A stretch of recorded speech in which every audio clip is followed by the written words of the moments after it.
Well, I don't know if you ever heard this. In South Korea, there's this interesting contest. Saya nggak tahu kalau Anda pernah dengar ini apa enggak, tapi di Korea Selatan ada kontes yang cukup menarik. It's actually a sleeping contest. Jadi kontesnya ini adalah kontes tidur. You know, whoever can sleep the longest, they are gonna be a winner.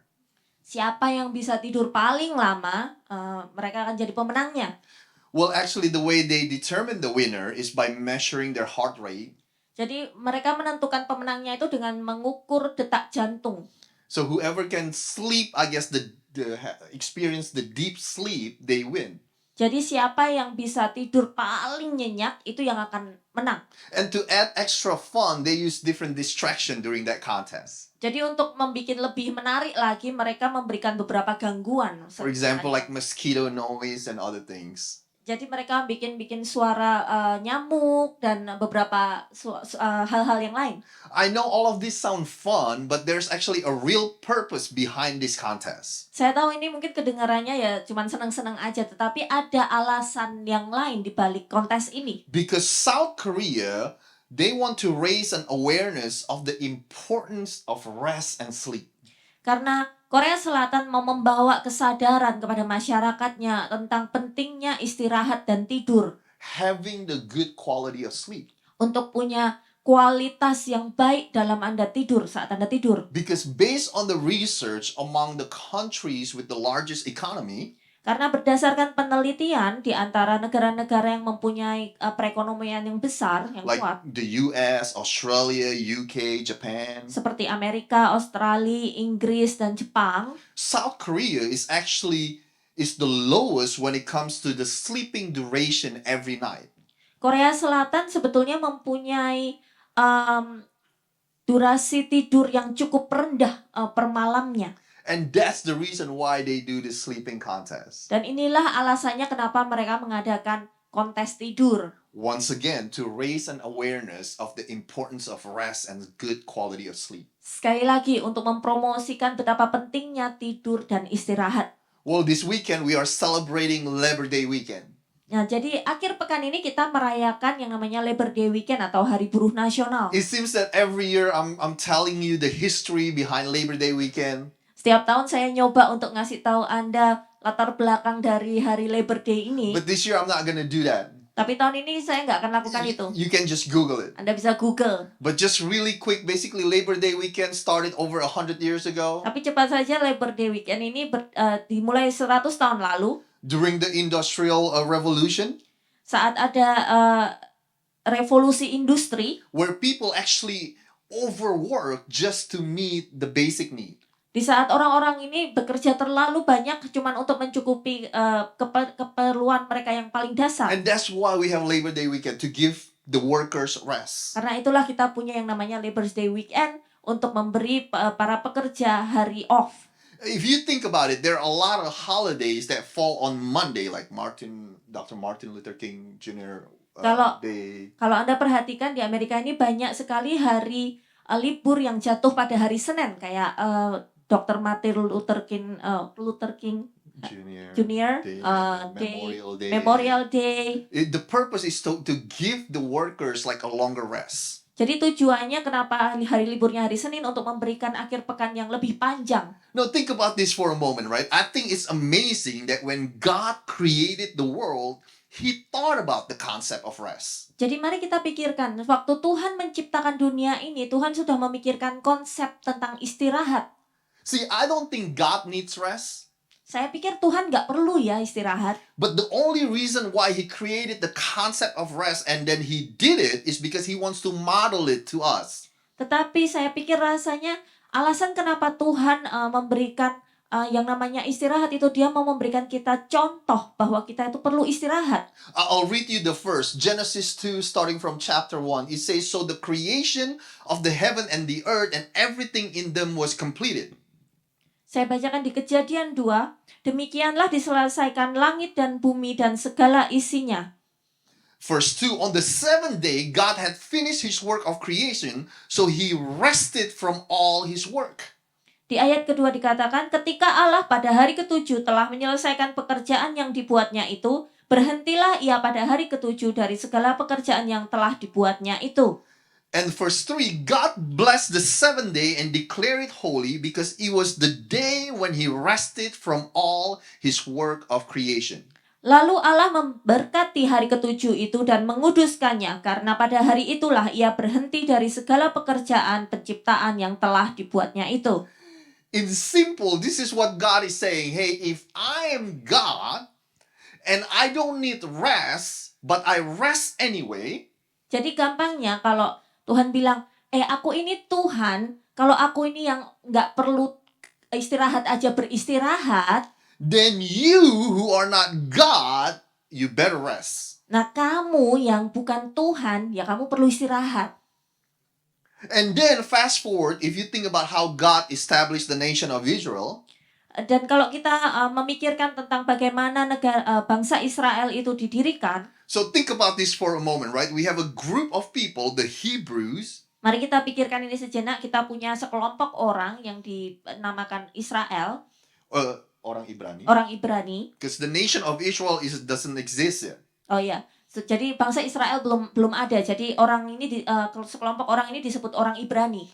And they were slave for hundreds of years in the land of Egypt. Dan mereka adalah budak-budak. Mereka merupakan budak selama bertahun-tahun, beratusan tahun. From generation to generation, all they know is they are slave.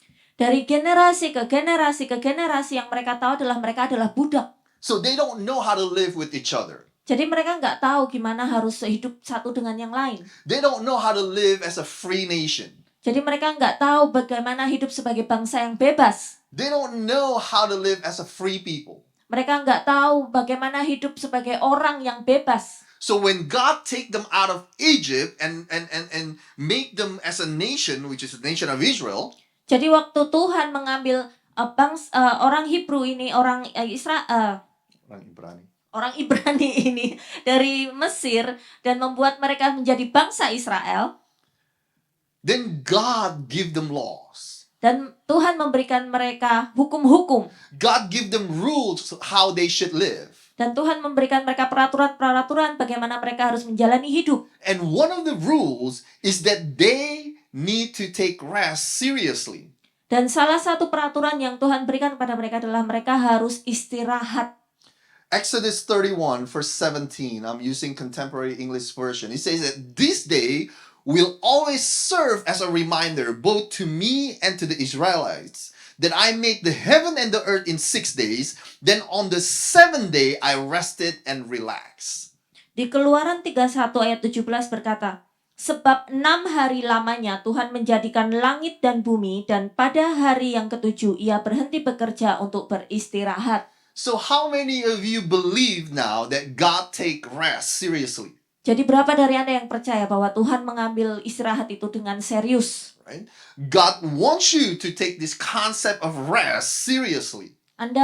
Tuhan mau Anda mengambil konsep tentang istirahat ini dengan serius, dengan benar-benar.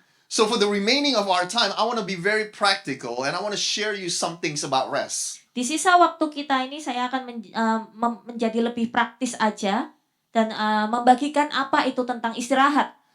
When you rest, you basically showing these 3 signs. Saat Anda beristirahat, Anda menunjukkan 3 tanda-tanda ini. The number 1, when you rest, it's showing the sign that you trust God because rest is a sign of trust.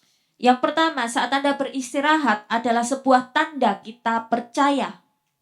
When you rest, you are saying, God, I trust you. Saat Anda beristirahat, Anda berkata kepada Tuhan, Tuhan, aku percaya kepadamu. When you rest, you are saying, God, I trust you that this is how you design life with the rest included in it. Anda berkata kepada Tuhan, Tuhan, aku percaya kepadamu bahwa Engkau merancangkan kehidupan saya dengan sedemikian rupa. When I rest, basically, I trust God that God, you are going to do what you say you are going to do. Saat Anda beristirahat, Anda berkata, Tuhan, aku percaya Engkau akan melakukan apa yang Engkau bilang Engkau akan lakukan. When you rest, you are saying to God, God, I am not in control.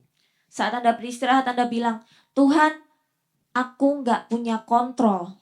Even if I'm trying to control, I can't. Walaupun aku mencoba untuk mengontrol hal-hal di hidupku, tapi aku nggak bisa. Because you are God in control. Karena engkaulah Tuhan yang mempunyai kontrol. Many of you probably familiar with the name David in the Bible. Anda mungkin familiar sama yang namanya Daud di Alkitab. He was the king, he was one of the king of Israel. Dia adalah seorang raja bangsa Israel. King David is far from perfect. Raja Daud ini jauh dari sempurna. But if there's something that we can learn from him is his trust and his faith in God. Tapi kalau ada sesuatu yang kita bisa belajar dari Daud itu adalah tentang imannya kepada Tuhan. Before he became a king, when he faced this giant Goliath, he trusted God. Jadi sebelum dia menjadi raja, dia menghadapi seorang raksasa. And he trusted God when he faced Goliath. Dan dia mempunyai iman percaya kepada Tuhan. When he was hunted by King Saul, dan saat dia diburu oleh Raja Saul, and this King Saul wanted to kill David, dan Raja Saul mau membunuh Daud, and then later on David had the opportunity to actually kill Saul, dan di nantinya Daud mempunyai kesempatan di mana dia bisa membunuh Raja Saul, he refused to do it tetapi dia menolak untuk melakukannya because he trusts God. karena dia mempercayai Tuhan. He trusts that the justice and the revenge belong to God. Dia percaya bahwa pembalasan dan keadilan itu milik Tuhan. I want to take you to one of the psalm that King David wrote. Saya mau membawa kita kepada Mazmur yang ditulis oleh Raja Daud. Now, this one that he wrote, this particular one that we're going to read, the context is this. Jadi konteks dari ayat yang akan kita baca sebentar lagi adalah ini. That he was under stress. King David was under stress. Jadi dia ini waktu itu sedang stres berat. He was chased by his own son Absalom. Dia sedang dikejar-kejar oleh anaknya sendiri yang bernama Absalom. And Absalom wanted to kill David. Dan Absalom ini mau membunuh Daud. And at that moment, David is actually a king, the most powerful man in the nation of Israel. Dan saat itu sebenarnya Daud ini adalah seorang raja Israel, orang yang paling kuat di Israel. He was under stress, he was on the run. Tetapi walaupun dia kuat, tapi dia itu stres, dia dalam pelarian. I think you agree with this. Your life is a big mess and it's pretty chaotic when your own son want to kill you. Saya rasa Anda akan setuju dengan saya kalau hidup kita itu akan sangat berantakan dan kacau kalau anak kita sendiri aja mengejar-ngejar kita, mau bunuh kita, ya kan? And while he was on the run, this is what he wrote. Dan waktu dia dalam pelarian, inilah yang dia tulis. Psalm 3 verse 5, he says this, I lay down and slept, yet I woke up in safety, for the Lord was watching over me. Di Mazmur 3 ayat 6 berkata, Aku berbaring dan tidur dengan tentram, dan bangun lagi sebab Tuhan menopang aku. Verse 6, I am not afraid of 10,000 enemies who surround me on every side. Aku tidak takut kepada ribuan lawan yang mengepung aku dari segala jurusan. In other words, King David says this, I am going to sleep and I'm going to trust God while I'm sleeping. Dengan kata lain, Daud berkata, aku akan tidur dan aku akan mempercayai Tuhan saat aku tidur. Because the Lord was watching over me. Karena Tuhan menjagai aku. And when I wake up, I will wake up in safety. Dan waktu aku bangun, aku akan bangun dengan rasa aman. How many of you know that the most vulnerable moment in your life is when you and me are sleeping? Berapa dari Anda tahu bahwa saat dimana kita paling rentan itu adalah saat dimana kita tidur? Ya, nggak berdaya gitu ya. Nggak berdaya. When you are sleeping, you don't know what's going on.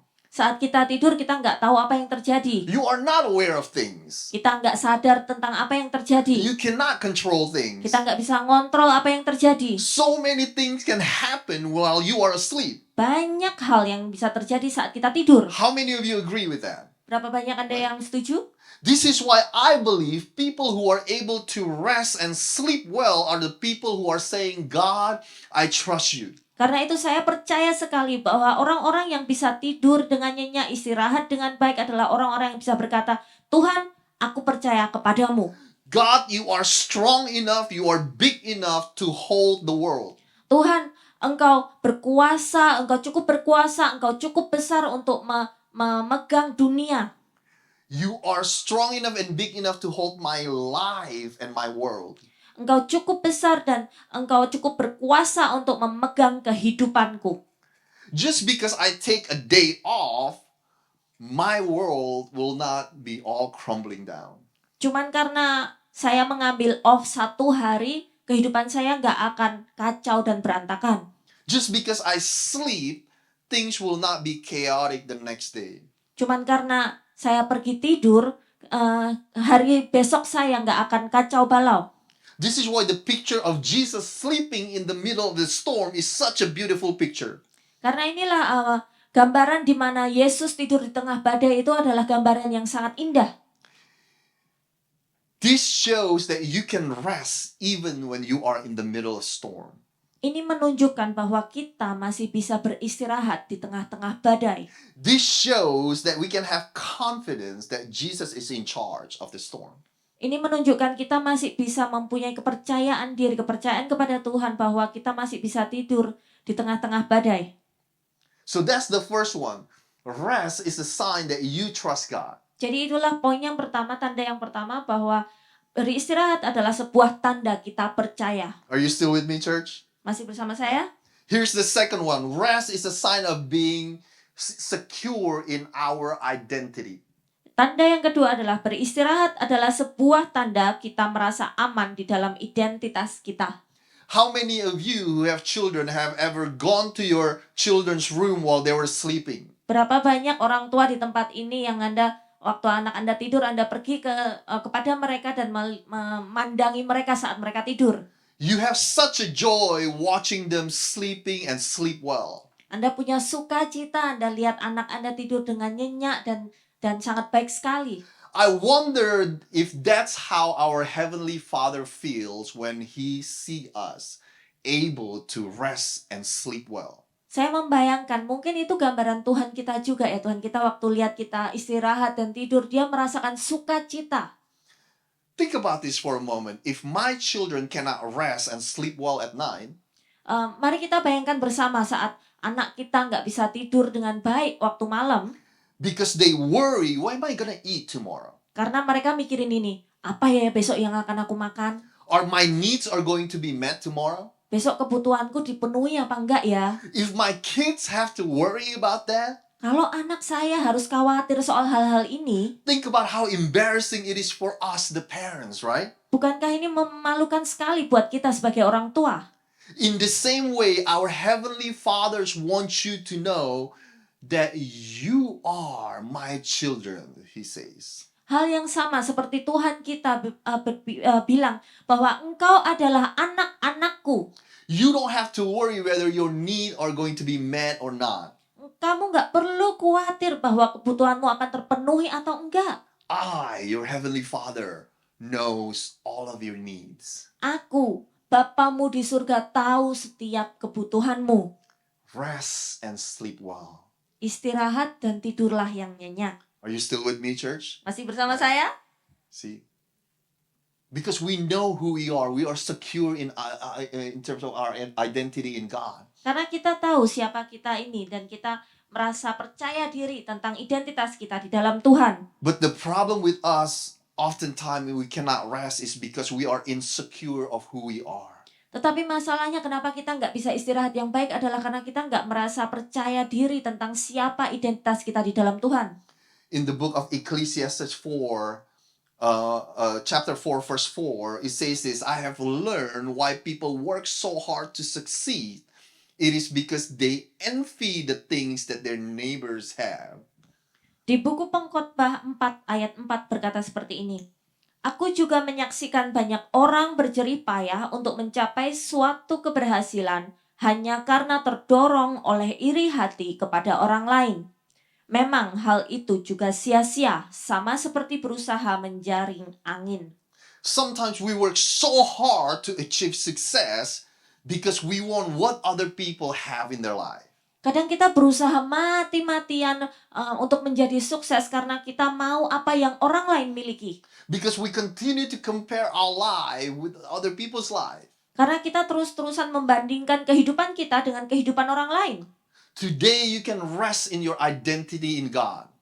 Hari ini Anda bisa beristirahat tentang siapa identitas Anda di dalam Tuhan. Just because you cannot buy the car that your neighbor has, it doesn't mean that you are less than them.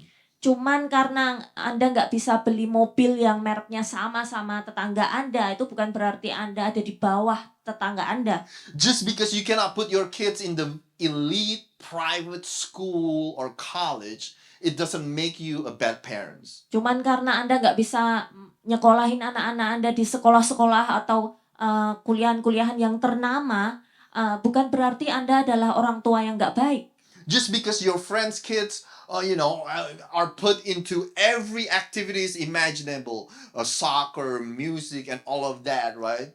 And Cuma- you cannot, it doesn't make you less of a parent. Cuman karena kalau teman Anda mempunyai anak yang anaknya dimasukin di semua kegiatan yang Anda bisa bayangkan, mau dari sepak bola, musik, gambar, apa semua aja, bukan berarti karena kalau misalnya Anda nggak bisa lakukan itu, bukan berarti Anda orang tua yang nggak baik. Sometimes we are not able to rest because we continue to push and push. We want what other people have. Kadang kita nggak bisa beristirahat karena kita terus berusaha lagi, dan karena kita mau apa yang orang lain punya. Sometimes we place our identity in the wrong place. That's why we cannot rest. Dan kadang kita menaruh identitas kita di hal yang salah, karena itulah kita nggak bisa istirahat. We place our identity in how much we make, Kita menaruh identitas kita di berapa banyak kita bikin uang, what we are able to buy, what we drive, apa yang kita bisa beli, apa yang kita setir tiap hari, how big our house, where to go on vacation, betapa besarnya rumah kita bisa pergi vacation kemana. right? And when we spend hours and hours on social media, Saat kita menghabiskan berjam-jam di sosial media kita, and it seems that everybody's life is better than you. dan kita terus merasa bahwa kehidupan orang-orang ini kok lebih baik dari saya. Everybody else is more successful than you. Orang-orang lain ini lebih sukses dari saya. They have better body than you. Mereka punya badan yang lebih baik dari They have saya. better things than you. Mereka punya banyak hal-hal yang lebih baik dari saya. They have happier marriage than you. Mereka punya pernikahan yang lebih bahagia dari saya. They have better children and smarter children than you. Mereka punya anak yang lebih baik, lebih pintar dari saya. And we are seeing all of that and we feel that, man, my life is always less than other people. Dan kita melihat semua itu dan kita selalu berpikir, kehidupan saya ini kurang dari mereka. No wonder we cannot rest. Makanya kehidupan kita nggak bisa istirahat dengan tenang. God wants you to feel secure in who you are in Him. Tuhan mau kita merasa aman tentang siapa kita ini di dalam Dia. Our identity in Him. Identitas kita di dalam Tuhan. You can rest in God knowing that you are loved by Him. Anda bisa beristirahat di dalam Tuhan dengan tahu bahwa Anda ini dikasihi oleh Tuhan. You are valuable in His eyes. Anda berharga di mata Tuhan. You are chosen by Him. Anda dipilih oleh Tuhan. You are enough. Anda cukup di mata Tuhan. Be secure in who you are in God, Merasalah aman di dalam Dia. so that your soul can rest. Jadi jiwa Anda bisa beristirahat. Your mind can rest. Pikiran Anda bisa beristirahat. Your body can rest. Tubuh Anda bisa beristirahat. Be secure in who you are in God, Merasalah aman tentang siapa Anda di dalam Tuhan. so you can rest from the opinion of other people. Jadi Anda bisa beristirahat dari semua opini-opini orang lain. So you can rest from all this comparison. Jadi Anda bisa beristirahat dari semua perbandingan-perbandingan. You can rest from chasing more and more, a little bit more, a little bit more. Anda bisa beristirahat dari mengejar-ngejar, sedikit lagi, sedikit lagi. Are you still with me, church? Masih Is that bersama okay saya? if we say that this morning? So when you rest, it's a sign of trust. It shows that you trust God. Jadi waktu kita beristirahat itu adalah tanda kita percaya. The second one, when you rest, is a sign of who you being secure in your identity in God. Yang kedua adalah sebuah tanda kita merasa aman di dalam identitas kita. Here's the last one. When you rest, it's a sign that you and me understand God's blessing. Yang terakhir, beristirahat adalah sebuah tanda kita mengerti berkat Tuhan. I put this on purpose saying that we need to understand God's blessing. Saya taruh ini dengan sebuah tujuan bahwa kita mau mengerti bahwa ini adalah berkat Tuhan. Because there's many things that come to us in our life that we think it's a blessing from God, but it turned out that it's not. Karena banyak hal yang datang dalam kehidupan kita yang kita pikir, oh ini berkat Tuhan, tapi ternyata bukan. There are many opportunities that come into our life that we think is coming from God, is a blessing of God, but it turned out it's not. Banyak kesempatan-kesempatan yang datang dalam kehidupan kita kira datang dari Tuhan, tetapi ternyata bukan. And one of the way we can differentiate between God's blessing or not is one of these verse that I want to show you. Dan satu hal yang bisa membedakan antara ini berkat Tuhan atau bukan, ini adalah di ayat ini. In Proverbs 10 verse 22 says this, the blessing of the Lord to make a person rich, right? And he adds no sorrow with it. Di Amsal 10:22 berkata, berkat Tuhanlah yang menjadikan kaya, susah payah tidak akan menambahinya. Right?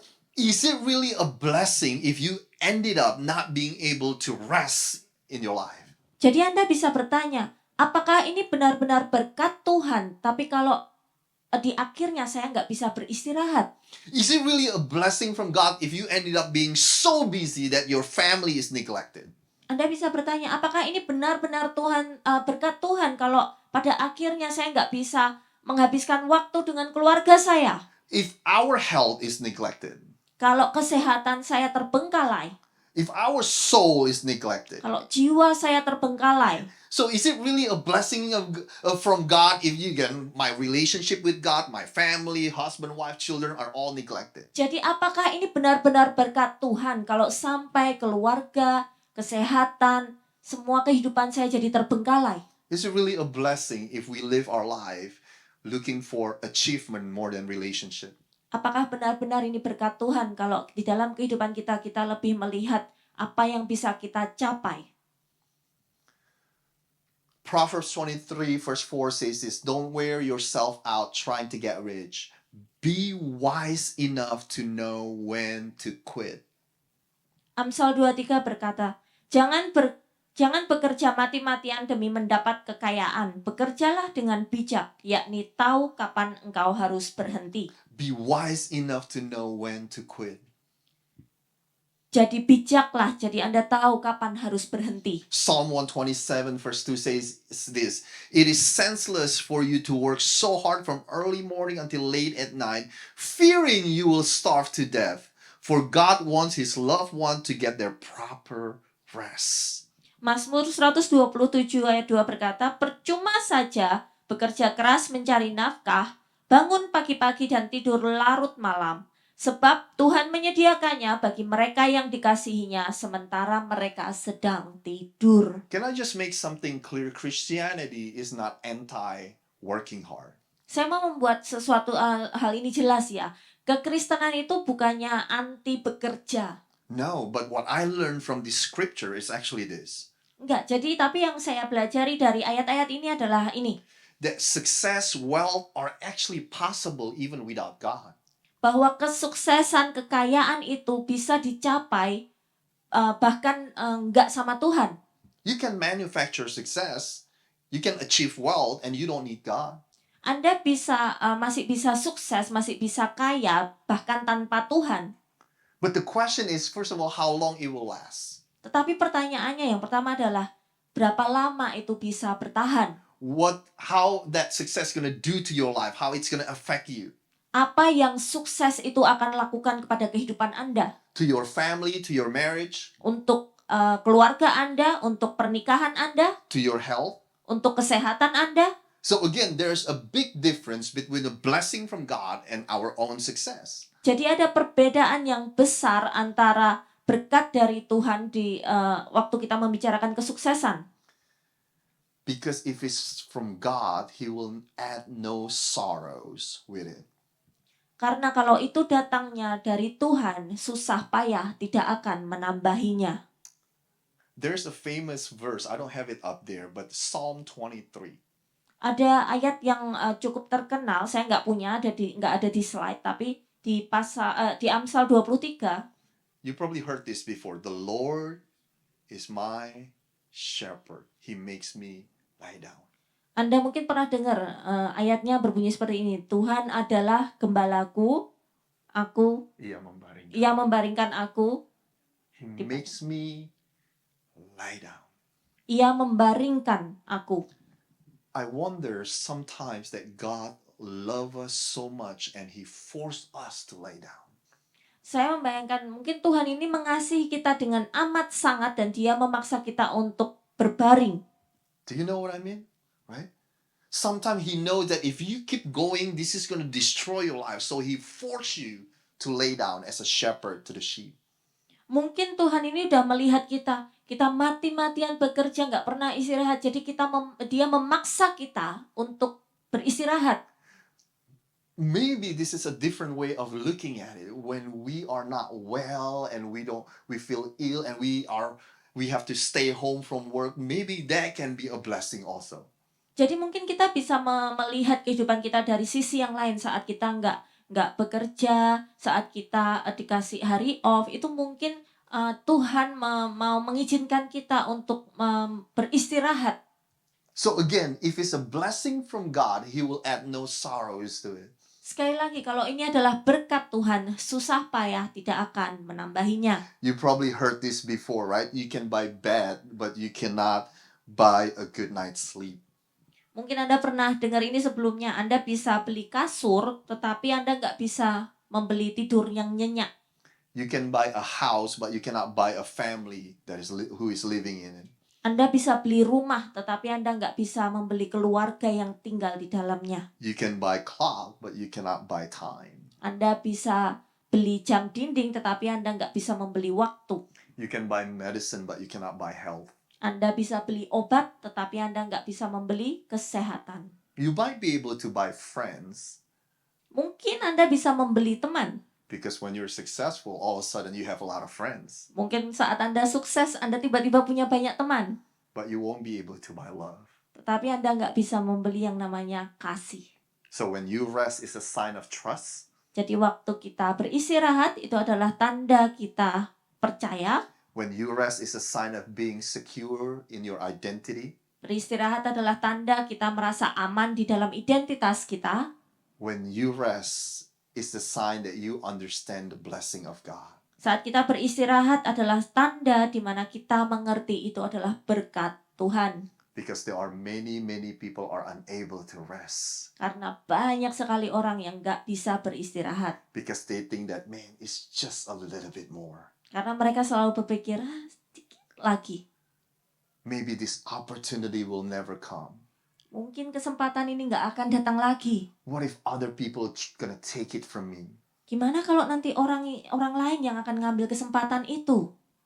See, aren't you tired of living that way? Capek nggak hidup seperti ini? This is the last verse. Jesus say, "Come to me all you who weary and burdened, I will give you rest." Ayat yang terakhir di Matius 11.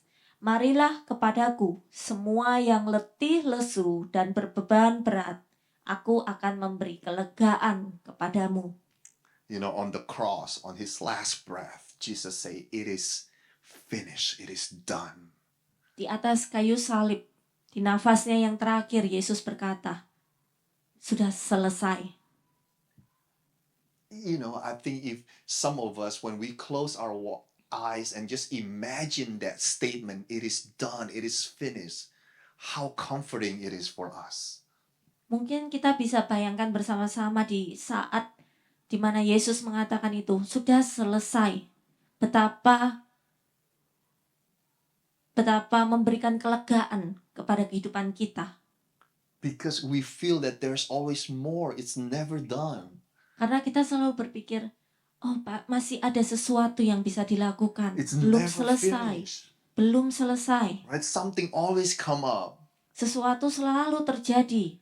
That's why it is such a comfort when we think about it is done, it is finished. Sebuah kelegaan saat kita bisa berkata, sudah selesai. You no longer have to strive and strive for more. Anda nggak harus berusaha lagi. From a place of rest, you do everything else. Dari tempat kita beristirahat, kita bisa melakukan sisa. So I leave you with this statement. I truly believe that when you rest, that's actually an act of faith. Saya mau tinggalkan Anda dengan pernyataan ini. Ketika kita memilih beristirahat, itu adalah sebuah tindakan iman. Rest is an act of faith. Istirahat adalah tindakan iman. Because this is what we are saying to God. God, when I stop, Karena ini yang kita katakan pada Tuhan, Tuhan, saat kami berhenti, you are going to do what you say you're going to do. Engkau akan melakukan apa yang Engkau sudah janjikan. Amen. Amin. Amen. Can I invite everybody to Saya stand mau up? undang semua untuk bangkit berdiri. And Pastor Bobby maybe can close in prayer. Amen. Thank you, Lord Jesus, for your words. Thank you, God. We receive rest in your name, God. We know that you are in control, God, and we are going to be okay, God. Tuhan Yesus, kami berterima kasih atas firman Tuhan yang luar biasa. Terima kasih, Tuhan, karena kau memberikan kami, Tuhan, peristirahatan, ya Tuhan, dan kami percaya, Tuhan, kehidupan kami akan baik-baik saja, Tuhan, dengan pertolongan Tuhan, keluarga kami, pekerjaan apa yang kami lakukan, semuanya Tuhan jagai, Lord. May you protect our work, Lord God, our family, our future. And church, may the Lord bless you and the Lord keep you. The Lord shines his face upon you and be gracious to you. The Lord lift up his countenance upon you and give you peace. Gereja Tuhan, Tuhan Yesus memberkati engkau dan melindungi engkau. Tuhan Yesus menyinari engkau dengan wajahnya dan memberikan engkau kasih karunia. Tuhan Yesus menghadapkan wajahnya kepadamu dan memberikan engkau damai sejahtera. Di dalam nama Tuhan Yesus, in the name of Jesus, God's people say, Amen. God bless you all. See you next week and have lunch. Mari kita memberikan persembahan, give our offering in the back, and let's eat together. Yes. God bless you all.